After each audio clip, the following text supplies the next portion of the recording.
ఒక చిన్న మంచి మాట ఏంటి అంటే, సంతోషము కలిగినప్పుడు అది ఏమిటా అని విచారించు. చూడండి, ఇది మీకు ఇక్కడ తప్పనిపిస్తుండొచ్చు.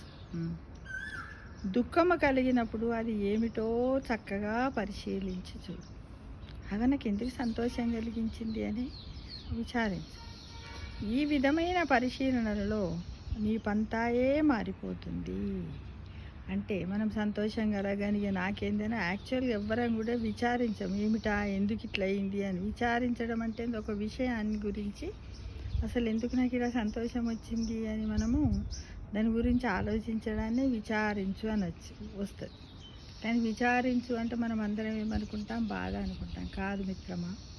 కాబట్టి దుఃఖము కలిగినప్పుడు అది ఏమిటో చక్కగా పరీక్షించి చూడు, పరిశీలించి చూడు. అంటే నాకు దుఃఖం ఎందుకు కలిగింది, నేను ఏం పొరపాట్లు చేశాను, ఎందుకు అనే దాని గురించి మనము పరిశీలించాలి, పరీక్షించి చూడు. అప్పుడే మన పరిశీలనలో నీ పంతాయి అంటే నీ మార్గమే మారిపోతుంది మిత్రమా అని దీని అర్థం.